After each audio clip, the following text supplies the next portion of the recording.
I always believed that trust was the cornerstone of our marriage.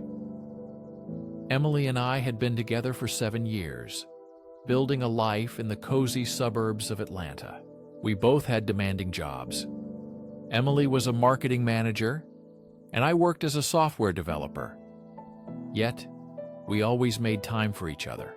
But recently things had changed. Emily seemed more distant, her laughter less frequent. I noticed her late-night texts and whispered phone calls. My gut twisted with doubt. She's just busy with work, I told myself, trying to ignore the unease growing inside me. Then one evening, my world tilted. Emily casually mentioned she was going to a party. Just a small gathering with some coworkers, she said. She smiled, nodded, and pretended everything was fine.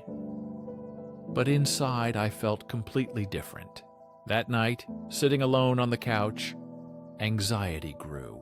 The clock ticked threateningly, intensifying my worry every minute. By 2 a.m, I decided to find out the truth, put on my jacket, and went to Jake's place.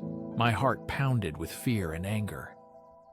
I parked a few blocks away, feeling like a spy in my own life, and headed to the party. Laughter and music spilled out onto the street. My stomach twisted with nervousness at the front door. I was determined to find out the truth about what awaited me inside. Peeking through the window, I saw Emily laughing and Jake whispering something in her ear. My heart broke. Their warmth was palpable. Blood boiled with anger. I could no longer stay in the shadows. I opened the door and called out, "Emily!" My voice cut through the silence, interrupting the music. The room fell silent as Emily's eyes widened in shock. "Mark, what are you doing here?" she asked, her voice trembling with surprise and confusion. Jake stepped forward wearing an arrogant smirk. "Hey man, it's all good. We were just..." He started, but I cut him off, my anger rising sharply. "Just what? Having fun?" I snapped, my voice boiling with fury. Emily's face changed from shock to guilt as she scrambled for words, unable to respond. "I can explain," she stammered, but I refused to listen.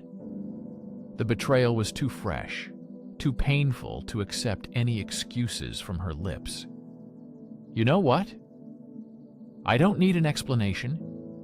You've already shown me where your loyalty lies," I said, then stormed out, leaving them both stunned.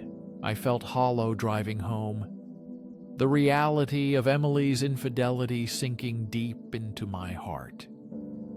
I knew I had to do something, anything to regain control. I decided I wouldn't just confront her. I wanted her to truly understand the gravity of her actions and the pain she caused me. The next day, I devised a plan for sweet, poetic justice. I wanted revenge that would make her feel the exact pain she inflicted on me. I wasn't going to simply tell her off. I was going to make sure she understood the consequences of her betrayal in a way she could never forget. I decided to create a situation that would make her face the consequences of her decisions. At first, I pretended that everything was fine and that I was ready to forgive her. For several weeks, I played the role of a devoted husband, surrounding her with attention.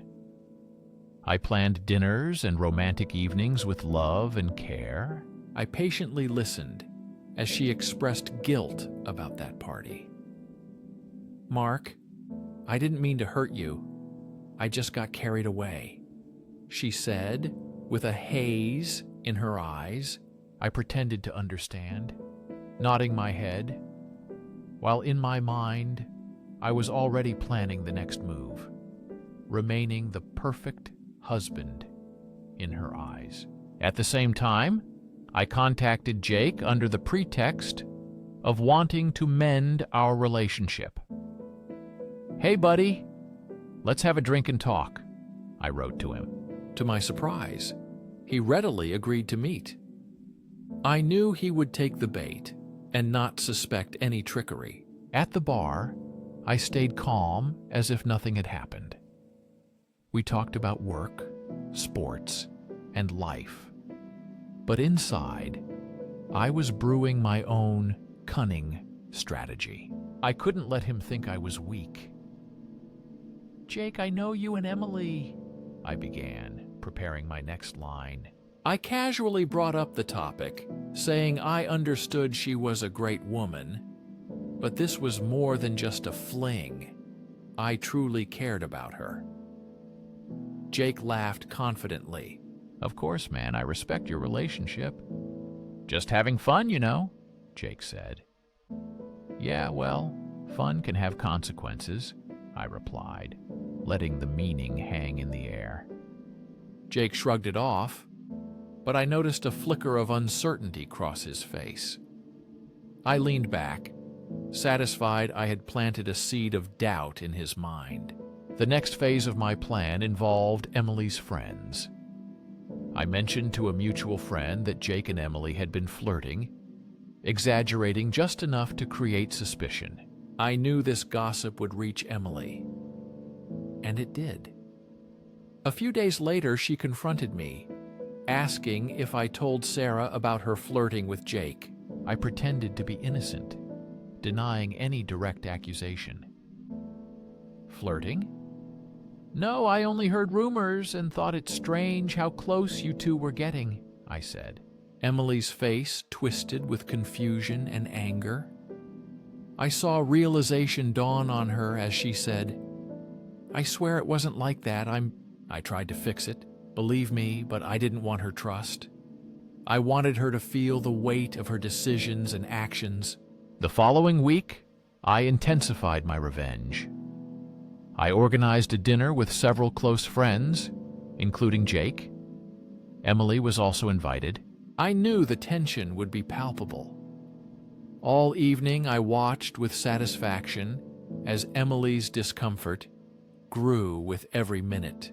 I subtly hinted at Jake's flirting, seeing her cheeks fill with embarrassment and awkwardness. "Emily, it's funny how close you and Jake have become. You were practically inseparable at that party," I teased, keeping an innocent expression on my face. Jake played along, pretending not to understand anything, but he cast sideways glances at Emily that spoke for themselves. Emily fidgeted in place, the tension mounting, and I enjoyed my carefully planned revenge. I watched as her guilt and paranoia filled her mind deeper and deeper. Finally, she couldn't take it anymore and exploded. "Mark, enough! This is not funny!" Emily exploded, unable to endure any longer. "I just wanted to show how everything can be misunderstood. It's all about perspective, right?" I smiled, my heart pounding with a mix of satisfaction and guilt. That night, after the guests left, I was left alone with my thoughts, realizing the consequences of my actions. The air was thick with tension. Emily turned to me, her eyes blazing, accusing me of being cruel. I admitted I made a mistake, but argued it wasn't helping anything. Anger spilled over as I shot back, saying she brought this on herself. She wanted to play with fire, and now she was getting burned. We stared silently, the weight of our harsh words hanging heavily in the air. For a moment, I felt a pang of regret. I didn't want to lose her completely, but I needed her to understand the depth of her betrayal. Our relationship was breaking. The weeks that followed mixed guilt with satisfaction. I had made my point, but our relationship's cracks deepened more and more. Emily tried to rebuild trust. She admitted her mistakes and promised to change. but the shadow of my revenge loomed over us. One silent night, as we sat on the couch, Emily finally spoke. She said she knew she messed up and wanted to move forward. Emily said she couldn't shake the feeling of being punished for her mistake. I admitted maybe she was, the weight of my actions pressing down on me. I realized how close I came to losing everything. Her eyes softened, and in that moment, I saw guilt and pain reflected in her gaze. I understood then that revenge did not bring the satisfaction I expected. Instead, it only pushed us further apart and deepened the distance between us. In the end, it became clear that our relationship was at a crossroads. We both had to confront our choices and face the consequences of our actions. Revenge taught us a harsh lesson about trust and betrayal. The experience revealed the complexity of emotions tied to revenge and the damage it can cause. As I share this story on my channel, I want you to think about the moral complexities of revenge. Was my response justified? Did I go too far? The journey of trust and forgiveness is difficult but essential if we want to rebuild what has been broken between us. If you enjoyed this tale and want to hear more stories that challenge your perceptions, don't forget to subscribe to Loren's Story. Loren's Story offers more dramatic and thought-provoking narratives that invite you to explore deep emotional and moral issues.